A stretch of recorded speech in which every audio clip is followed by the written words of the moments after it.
Welcome everybody to Haven of Horror. I've got Doolittle here with me discussing a very different type of film than the one we discussed before. It is Return of the Living Dead 3. This Yep. was my pick, and we talked about Audition last week, which was your pick. So let me ask you this before we get into the meat of this. Was this a whiplash for you from that last week? Yeah, definitely. Because well, we'll probably get into it a lot more, but this is definitely this is like a serious movie, but like in turn, it takes itself like seriously with the internal logic, but like it's definitely a lot more campy in production value in comparison to Audition. So that in that sense, there's a sense of whiplash, and also it's not as disturbing as Audition. Yeah. Um, so then let me ask you, since this was your first time seeing this one, and this movie, out of the entire like franchise, I think there's like five films. This Hmm. one is the only one that isn't really comedic in the way that, like in a normal comedy way. Do you think this would have benefited from having more comedy? Uh, might have. Yeah, I think so. I think that I because the way it plays in the movie, like the dialogue is so melodramatic. It would have been like if there was like a bit more like of like an awareness with it, that would have been nice. But I think as it stands, it's doing what it's setting out to do, you know? Okay. So then my other question, then this one gets a little more into the beginning of the film, because we Yeah, start with showing them performing experiments on the dead. yeah. And the military in this is really incompetent. Mhm. I couldn't tell if that was just for convenience's sake so that we can set up the third act, or if it's supposed to be kind of satirical on, the military's playing with things that are outside of its control and look what happens. Well, yeah, I mean, because I've only seen the first film like once a long time ago, and I have not seen the second one. But from what I recall of the series, based on memory, is that the military and like kind of the cover-ups do have like a big role within the franchise. So I just assumed that that was just being consistent with how the dead has been covered up in the past. I just assumed that was why that was there. To set up, but yeah, I think that them being incompetent is also to be like consistent with that stuff. But I don't know. I have questions about that when we get to the final act of the movie, and specifically like the last 15 minutes, because um this might be like a weird complaint, but I'm not sure if like that stuff is supposed to be like funny or if it's supposed to be like dramatic because they are like cartoonishly incompetent. Uh, so it's like, am I supposed to care about this? Like, you know, it's that I think when you get into that, that's when it gets a bit kind of confused and muddled, and probably could have benefited from like another draft. I think. So, speaking of drafts, so this was written by John Penny. Hmm. And looking here, he has not had much of a career.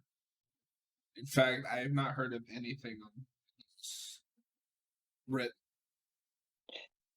Yeah, I'm looking at his filmography right now. I haven't really seen these movies. Never heard of them either.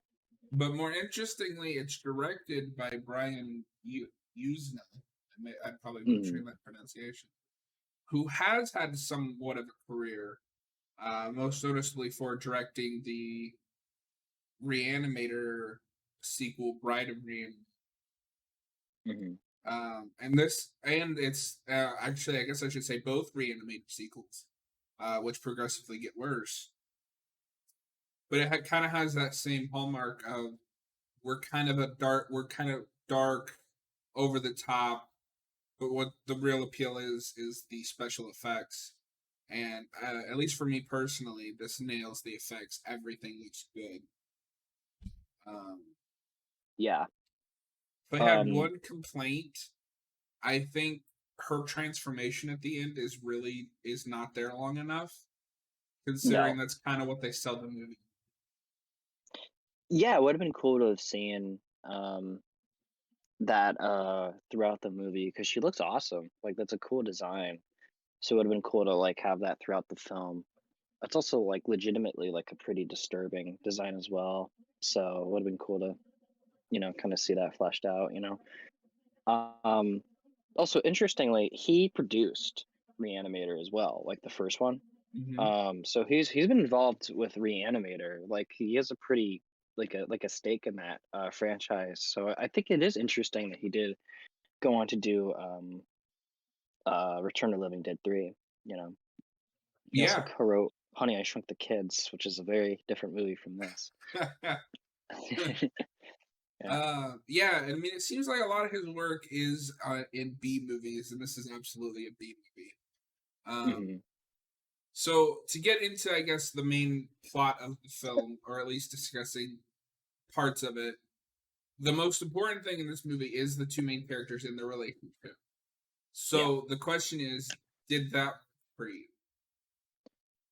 I didn't. I felt like we didn't really have like enough time to fully understand like why they kind of like their chemistry. And I don't know. I also am not sure how I feel about him because he's like kind of I don't know. He's a very inconsistently written character in my opinion. Um, I think he but comes off as kind of a jerk as the movie I goes on. I think so too, especially when he's like, you're so disgusting or whatever. I was like, God, like I'm I'm more not sure willing if I'm to liking give this that guy. to him because he is Okay. panicking because his girlfriend Mm. just ate some. Oh, I see what you're saying. Okay. That's Where true. I That's true. start to where I start to question it is he goes from that to telling her that she'll be fine. They can get through this together. And then even though she is begging for him to like leave her alone, put her out of her misery, Oh he no, you're right. insists that they can keep going. No, you're absolutely correct about that. I was thinking that too. I guess just that whole moment, that whole sequence of events kind of spirals into him just being just an unlikable boyfriend or Yeah, just character in general. Yeah. because I'm with it at the beginning because I could buy enough that him panicking that she has been killed in that accident, which she caused. Hmm. Um, and he knows that this thing exists that reanimates the dead, but conveniently he doesn't see that they are monsters that eat people. So all he knows is, oh, it revives people. I can bring her back.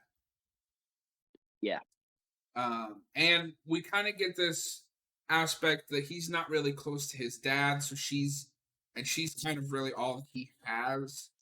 Um, so I can see him being attached enough to her to do that, Hmm. but it makes your main character seem like a jerk when he's forcing her to suffer like that. Well, I agree. I do think that we get some of the best horror ideas from her being in this like state between being a human and being a zombie. This movie, I don't think this movie like, not to be pretentious. I don't know if this movie's smart enough for this, but the kind of existential kind of horror of being half a zombie and half human and like her kind of constantly being hungry is legitimately like a disturbing idea. That I really appreciated. Like watching it and kind of like thinking about it, and kind of how I would feel in that situation. Um, I don't want to be mean to this movie, because there is some like fun stuff to be had. But it, you know, it's not like the higher echelon of horror filmography, or Oh, of horror absolutely. films. Well, Yeah, and I feel like this is kind of the black sheep of this franchise. yeah, Everybody remembers one because it's really good. Two is Absolutely, yeah. just one again. And then this one is completely on the other side of the scale. Yeah. But I think it works for that because I think the closest movie to this would be Warm Bodies, which is not the exact same, but they're doing similar stuff with different tones. Mhm. This is No, Warm yeah. Bodies if Warm Bodies was legitimately like a horror movie. Well, it's like, yeah, I mean, it's kinda like the more kinda grindhousey version of Warm Bodies, you know? Um, where it's also appealing to kind of a different demographic, you know? Just kind of inherently, and, like, different target audience as well. Um, so I think that that's really interesting, to kinda parallel those 2 pieces like that. Yeah, I could see that. Yeah, Um, so the other big component to this movie is the human villain, and I felt like you could have cut them entirely I agree. and just used that dedicated that time to her and her transformation. Even though they Yeah, do yeah. kind of make me laugh because they're stereotypes bordering on racist, Mm. Yeah, no, it's pretty rough. and I did not remember them.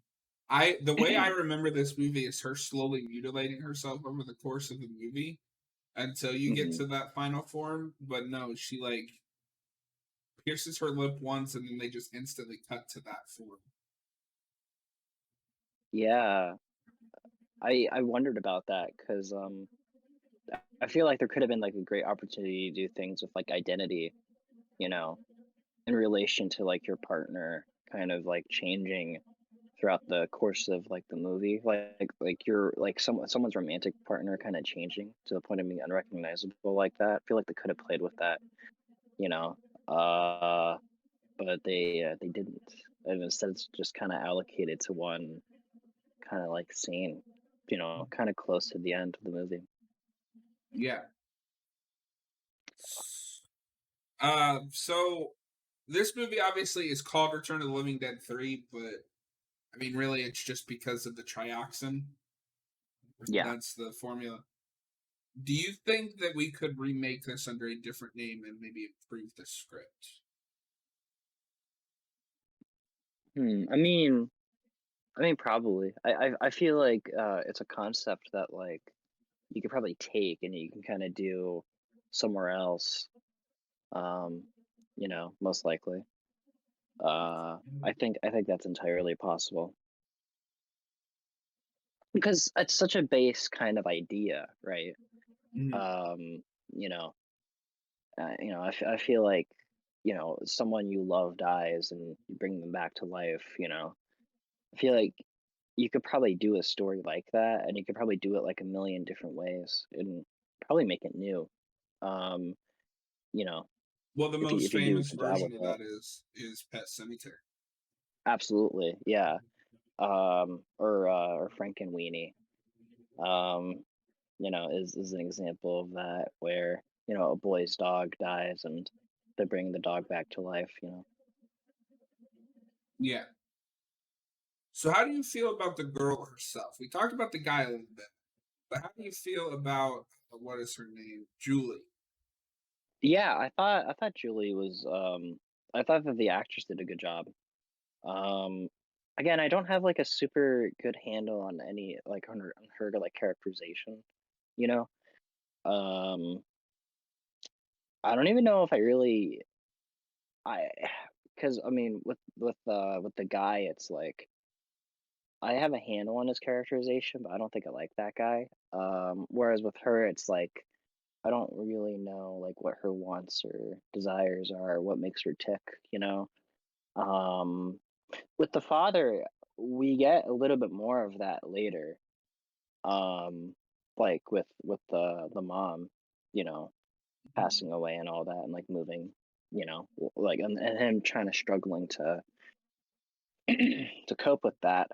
I thought that like that stuff, like I could understand that it's not given a whole lot of depth, but at least it's like there, you know. Whereas with her, I don't really know what's up with that. Yeah, it is kind of odd when the poster is sold on her. The entire movie Yeah, revolves around her, but her entire character is just main character's girlfriend. yeah, and also she's like, um, and she has like the most interesting kind of conflict as well, you know.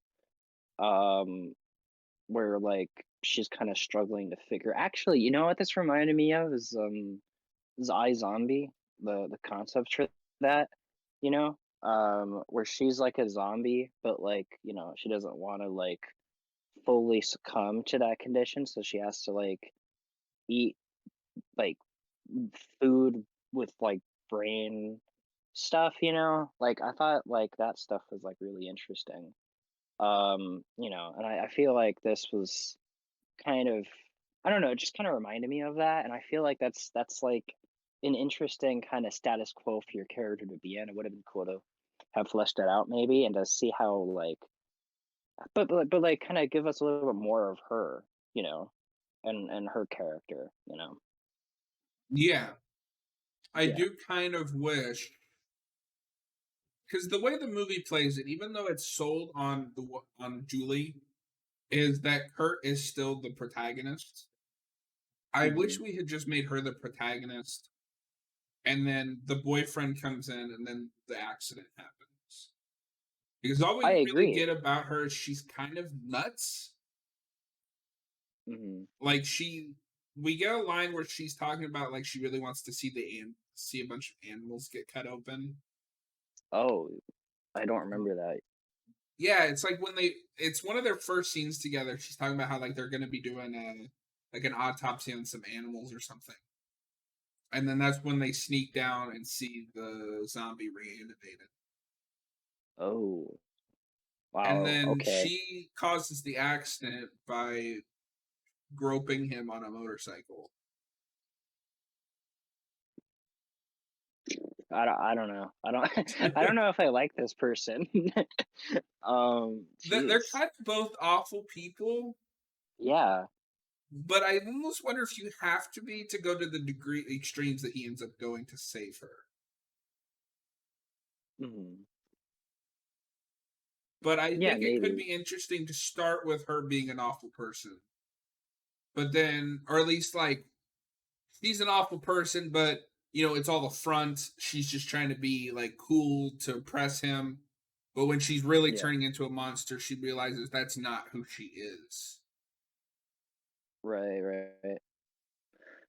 Yeah, I don't know, man. It's strange. I feel I don't want to like trash on this movie too much because like I had like some enjoyment while like watching it. Mainly because of the cheap effects. I thought that that stuff was really funny.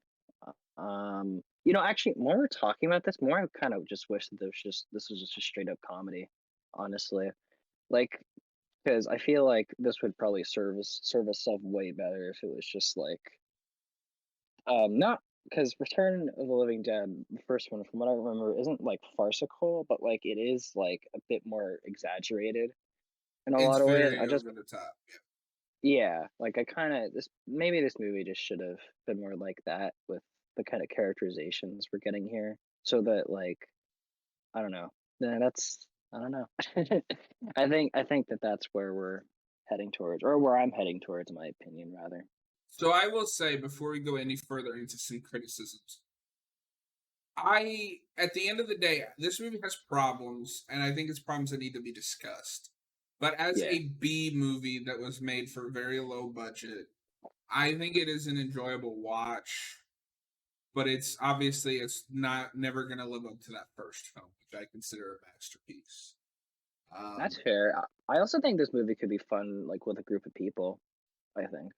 yeah, and I like at the end of the day that even though I wish it was more comedic with certain elements, it knows that what is happening to her is tragic and horrifying. Yeah. No, that stuff is understandable. Like I can appreciate that for sure. So let me ask you this then. Uh, we're gonna go back to the beginning here in a minute, but do you Mhm. think that the main character is redeemed by doing the right thing at the end and killing him in her? Uh,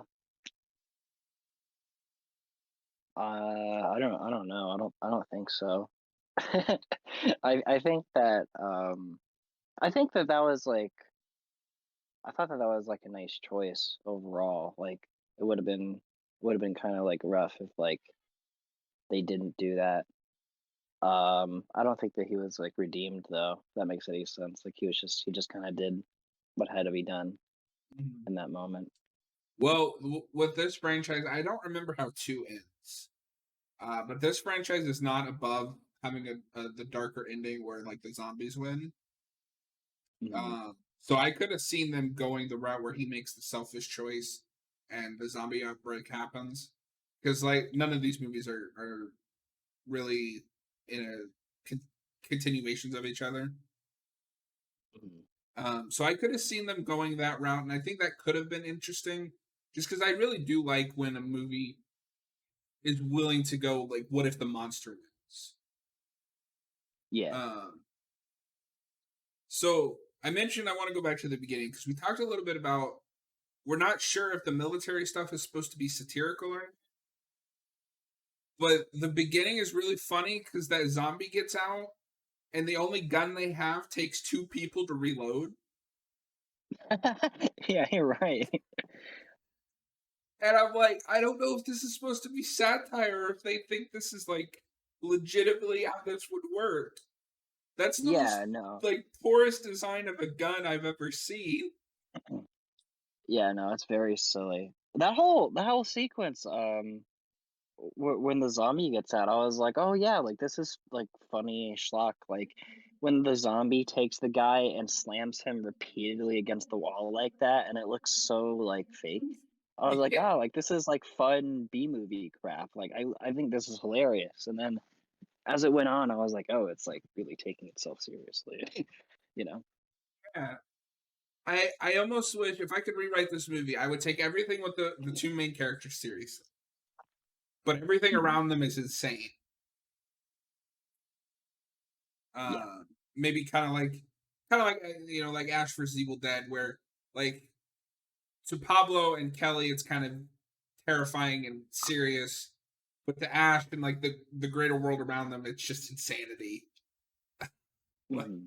No, that's a good way of putting it. I feel like if you wanted it to balance the like horror and comedy the way it's doing it, you know, it probably would be a good idea to have someone there who grounds the situation, and then someone there who it's he's kind of the eyes in for it being funny. You know, not that this movie needs like an Ash, but like just someone with that similar role in a way, you know? now, I will say, for being an early '90s film, I think this is Mhm. still one of the better '90s B movies that I've seen. Okay, that's fair. Because the '90s start that kind of rough period.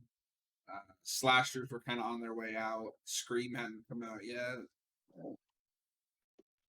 Um, Yeah. So with the zombie designs, because that is really the main attraction, they put a lot of thought into some of these designs. Did you Mhm. have any that stood out to you?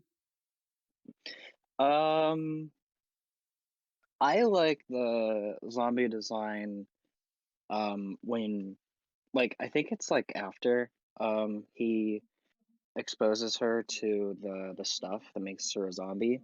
They encounter The that one one that like zombie. skin kind of like rips off itself because it's like a Yeah, little.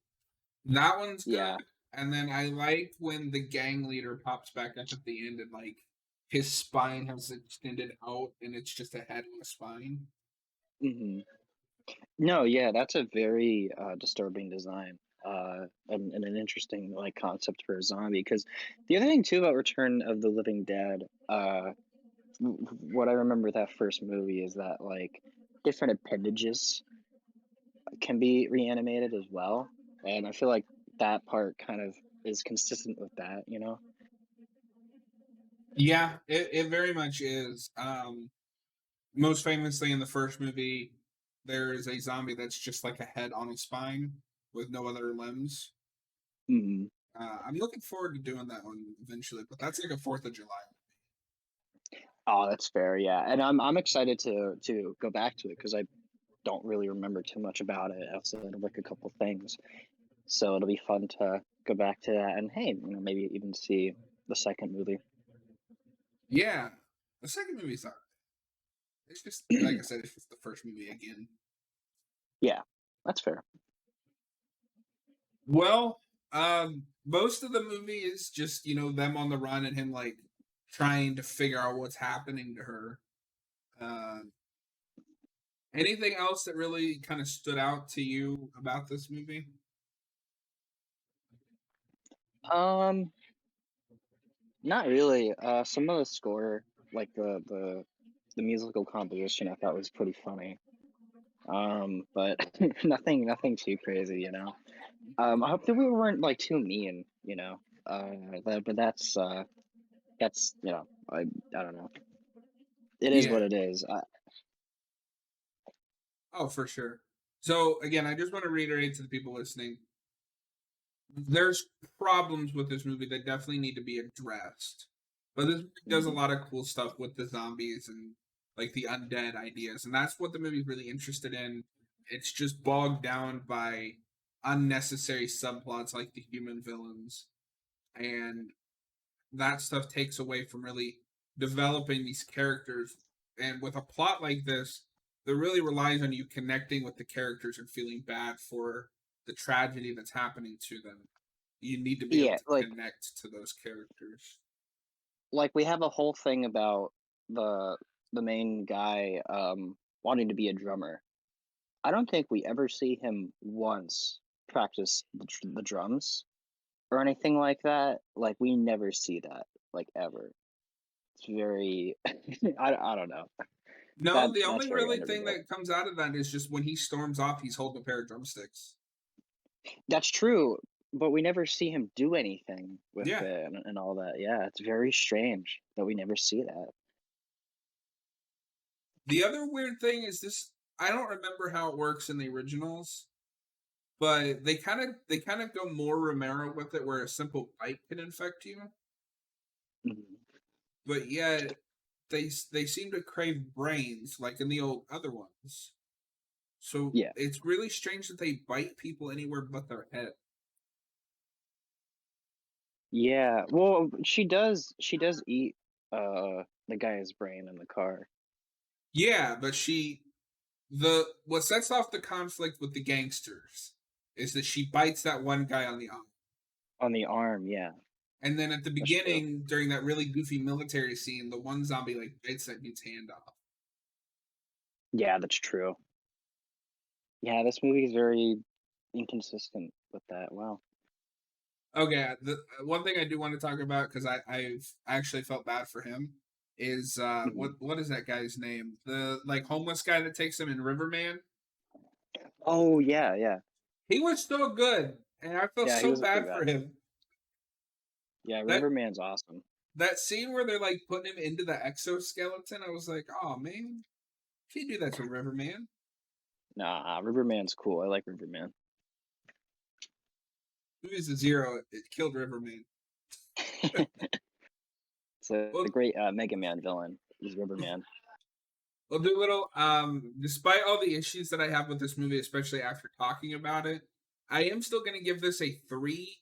I think this is required watching just because it is a unique take on the zombie genre, especially for the Mhm. time it came out. This was 93. I was only a year old. That's Yep. insane. But I would love to see somebody take this movie, this concept, and do it a little bit better. I Yeah. would recommend to you as well if you're into that idea of identity with becoming a zombie. There's a movie called Contagion that does something like that, but it really focuses on the body horror of it all. You Yeah. might enjoy that. I'm gonna give it a 2 out of 5. Um, just because I feel like, as much as I had like some kind of superficial fun with the movie, um, it very much kind of falls apart in a lot in a lot of ways. And I'm just not sure if it was ultimately like for me, just kind of inherently what it set out to do. But the stuff that was fun was like fun though. Like it's not like a one, it's terrible, you know. But it's just ultimately not like the best thing, you know. That's It's absolutely time for fair. Yeah, Well, guys, that is going to be it for us today. And Doolittle, I will see you next week. I think we're going to just go ahead and do the My Bloody Valentine that we talked about. that's right. Yeah, I'm excited to watch that. I am excited to revisit it, and hopefully it holds up better than this movie did.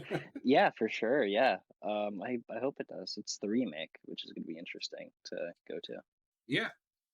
Well, Yeah. thank you for watching, everybody. If you enjoyed this video, consider hitting the subscribe button, and we will see you next week Yeah. for another review. Yeah. See you later. See you.